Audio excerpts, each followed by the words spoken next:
Salutare prieteni! În clipul de astăzi vreau să vă prezint un aparat de tăiat, o plasmă de la firma Parkside, un PPS 40B2. Vreau să fac un unboxing.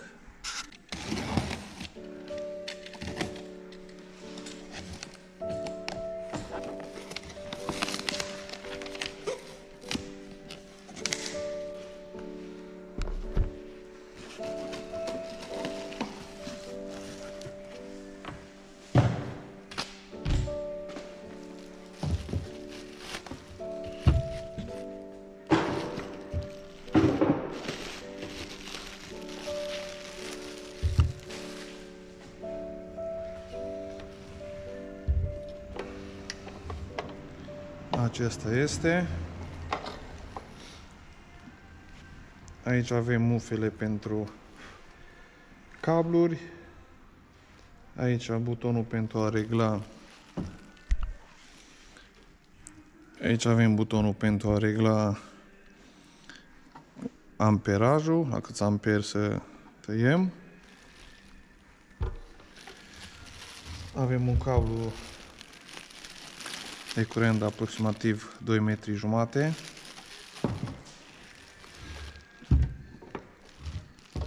Aici avem butonul Start-Stop de pornit și de oprit. Aici avem direct montat un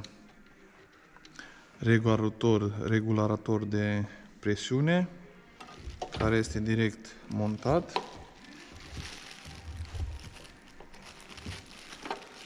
Este ușor, nu este foarte greu, nu este foarte mare, ceea ce ne permite să lucrăm cu el la spații înguste, dacă e cazul.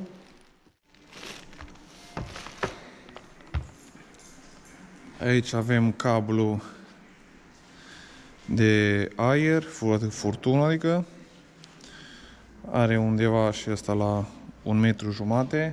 Ori cu timpul am să-l montez mai lung.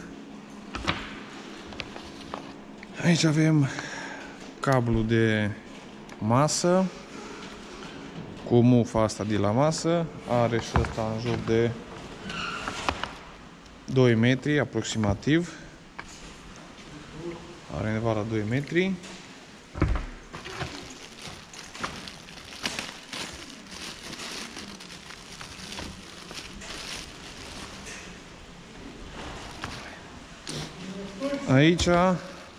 Aici avem pistolul cu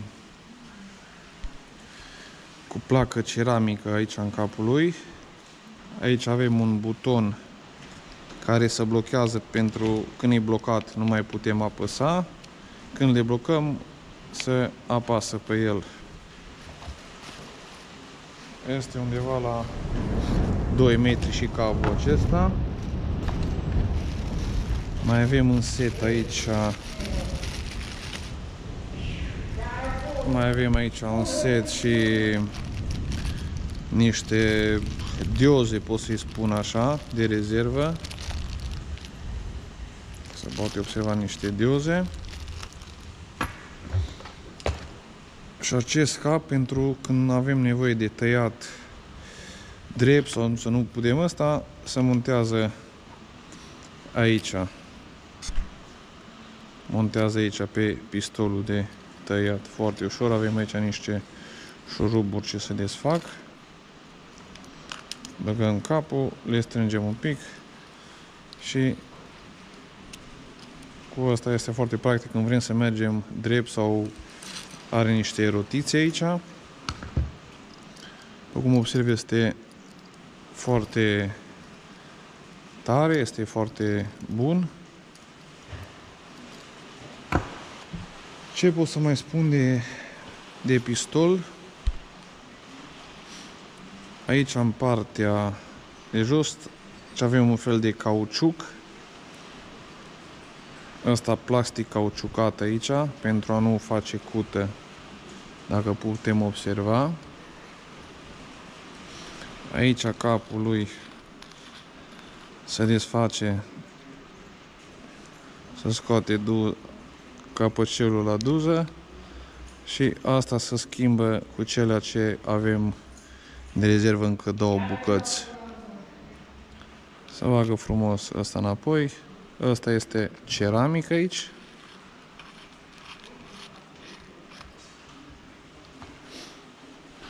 Așa.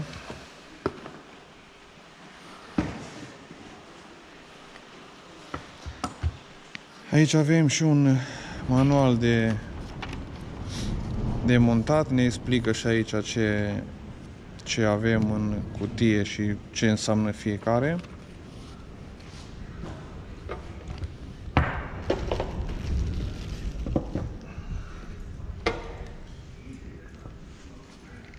Cleștele ăsta pentru masă și ăsta arată foarte bine, un arc destul de bun la el. Aici avem cauciuc moale, cablul este foarte flexibil.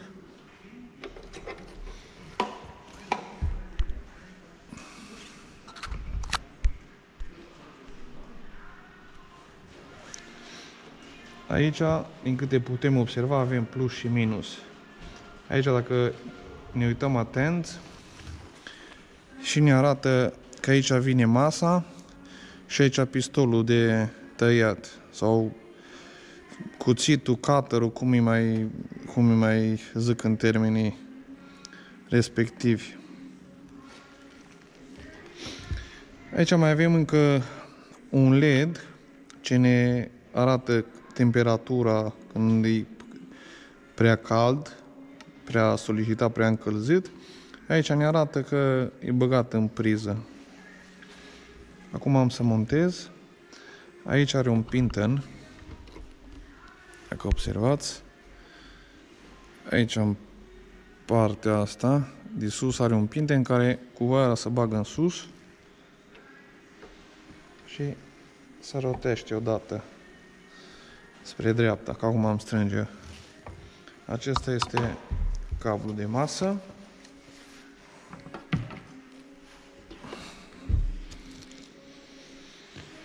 Aici, în capătul ăsta, la pistolul de tăiat,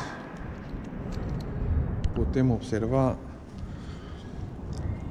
un cablu electric, o mufă de plastic. Cred că era mai bine dacă era mufa asta mai de fier, cred că era un pic mai bine. Și aici un ăsta prin care o mufă iară prin care mere aerul. Această mufă mică, avem 2 pini aici și o teșitură, vine cu partea în jos.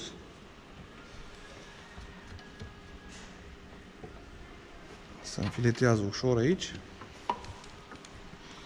Asta grosă, o băgăm aici. Este suficient dacă îl strângeți cu mâna, nu necesită foarte mare strângere. Acum în partea asta de aici din spate, trebuie să-l folosim undeva la 4 bar jumate.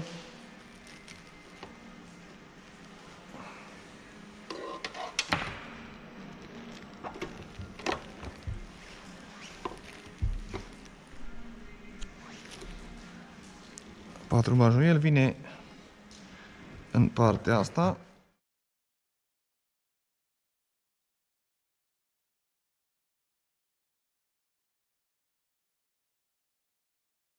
Și o probă cu el.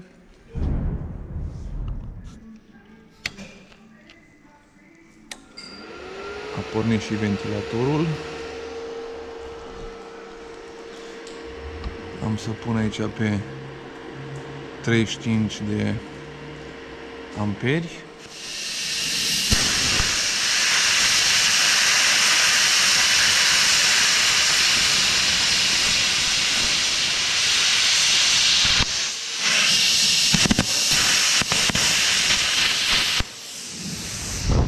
Încercăm o tablă mai grosă, undeva de 1.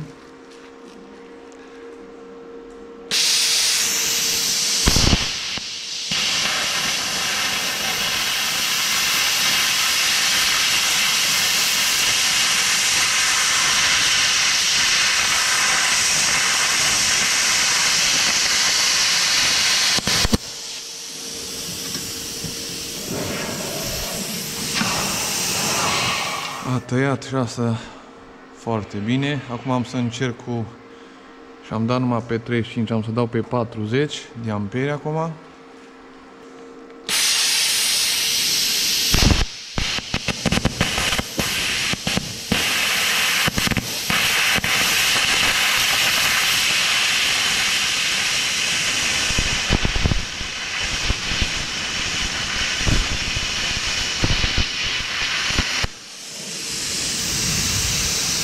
Da, la 40 de amperi funcționează mult mai bine.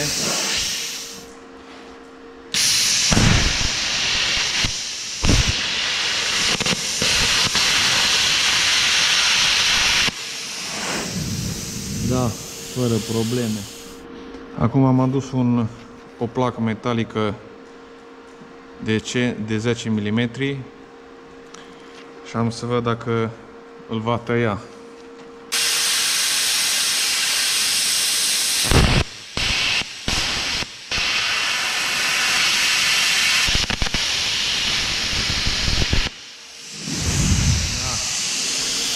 Până la final a tăiat-o, merge un pic mai greu.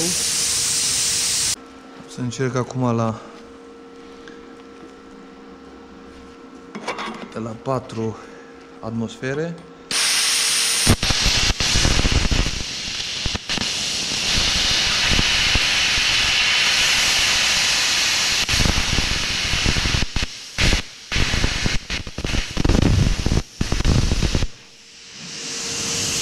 Da, a tăiat.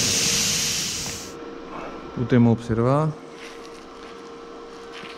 grăsimea ei, 1,1, am pus metru acum pe el că n-am mai găsit șublerul. M-am grăbit un pic, dar dacă merg cu el ușor să-l tai, să taie. O oprim. Și da. Acesta a fost videoclipul de astăzi. Dacă v-a plăcut, nu uitați să dați un like și să vă abonați la canalul meu de YouTube. Vă salut și ne vedem data viitoare.